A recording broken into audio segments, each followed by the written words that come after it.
Y eso llevado al terreno de la vida cotidiana, pues les voy a leer un ejemplo para que ustedes lo vean con la prosa que él tenía.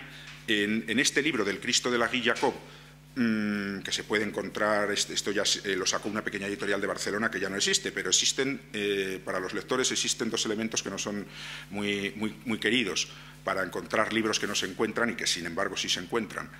Uno, que están las bibliotecas públicas, que están bastante bien surtidas, afortunadamente todavía no les ha llegado la crisis total, y yo en la que utilizo en mi distrito están llegando libros nuevos a cada momento y tienen un buen fondo. En fin, las bibliotecas no muerden, como digo yo en algún curso que he dado, y las bibliotecas están ahí para que se utilicen, y la verdad es que se pueden encontrar libros.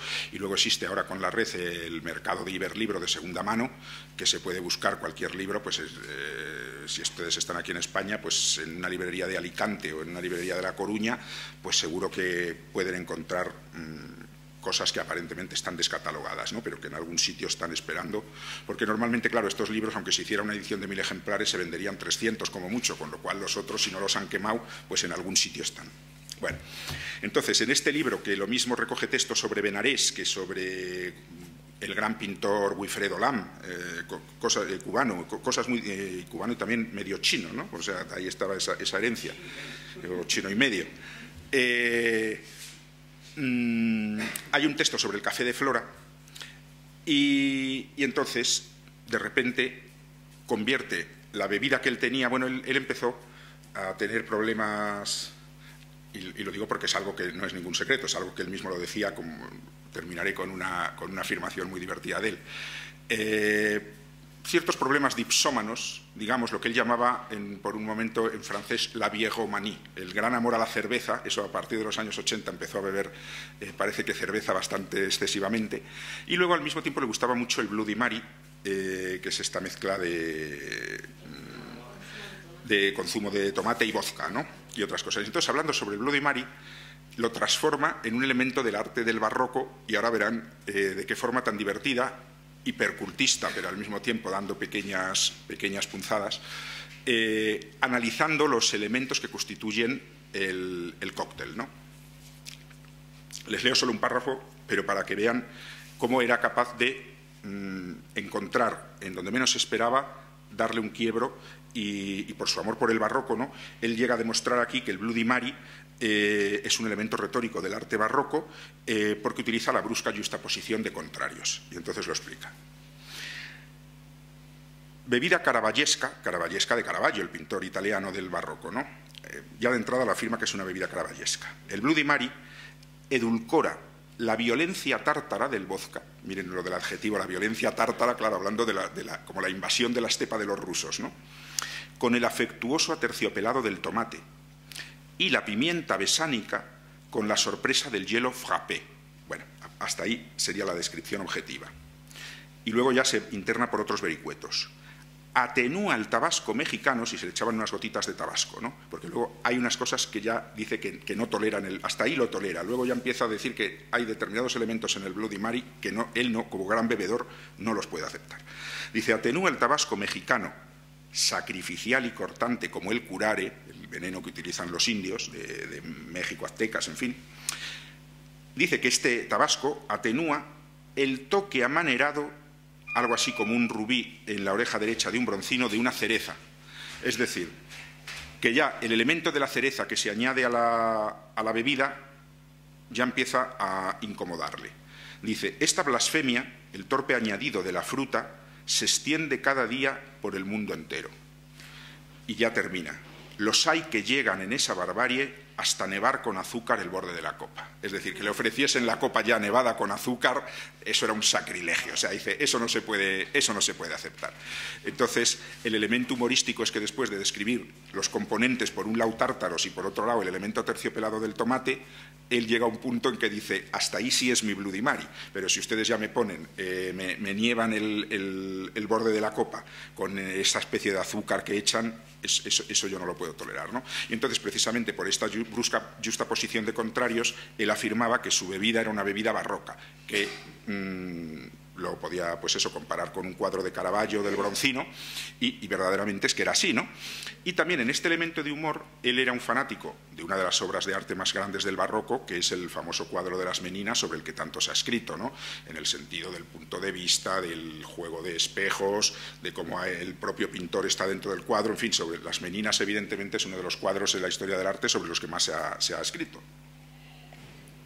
Y entonces él también, con este humor, comentaba que cuando llegó a España, camino de ese París que decíamos en el año 60, pasó un mes en España antes de poder entrar en Francia, donde evidentemente se quedó.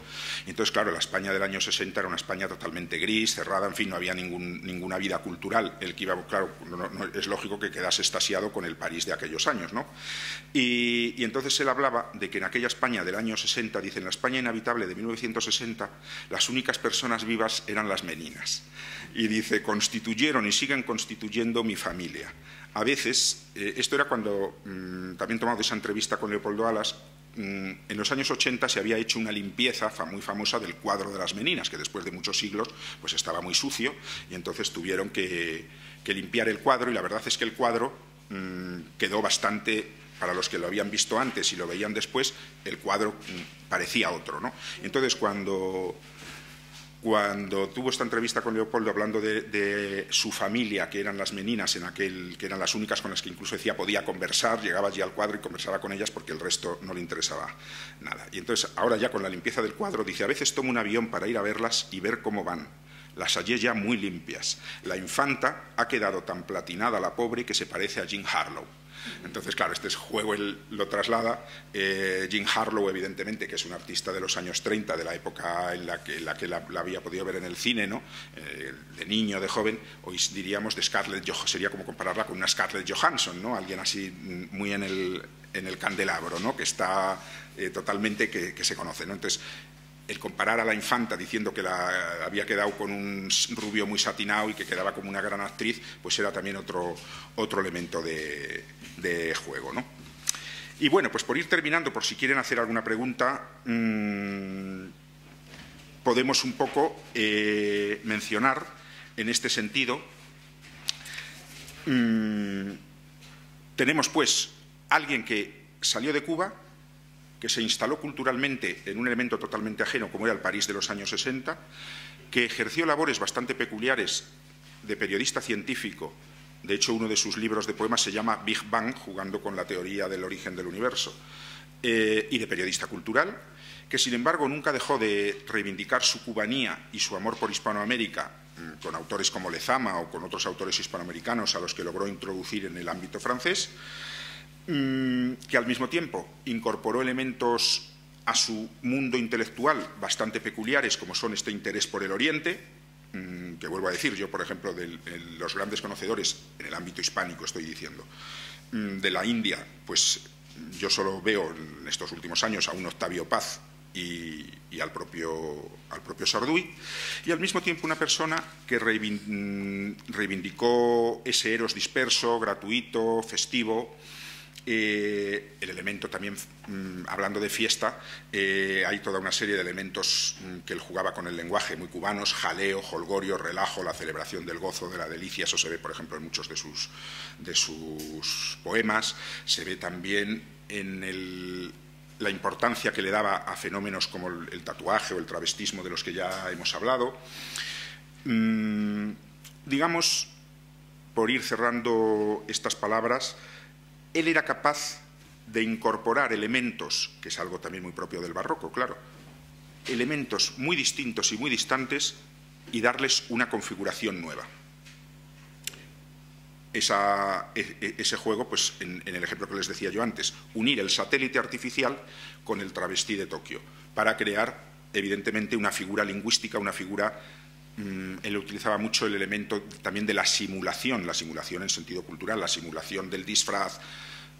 Él mismo llegó a reconocer que una buena herencia de esto podría ser origen de los carnavales, de los carnavales que él había visto de niño en Cuba, y de la importancia del elemento carnavalesco, no solo ya en su ámbito nativo o originario, sino también del carnaval como fiesta cultural, es decir, como elemento, digamos, pagano, como elemento que viene, evidentemente los carnavales se remontan al mundo grecolatino, ¿no? Sobre todo el mundo romano, pero quiero decir, también tienen una grandísima tradición en la Edad Media. Ese elemento carnavalesco, yo creo que él lo mencionó alguna vez, pero yo creo que era un elemento muy constitutivo de su mirada del mundo, ¿no? de intentar hacer, a través de la provocación, a través del disfraz, a través del ser muchos, intentar ofrecerse él como personaje a los lectores o a los espectadores de una exposición de pintura o a quienes le escuchaban en sus programas de radio, o, en fin, los diversos elementos, o en sus conferencias. Parece que era bastante buen conferenciante, muy divertido, ¿no?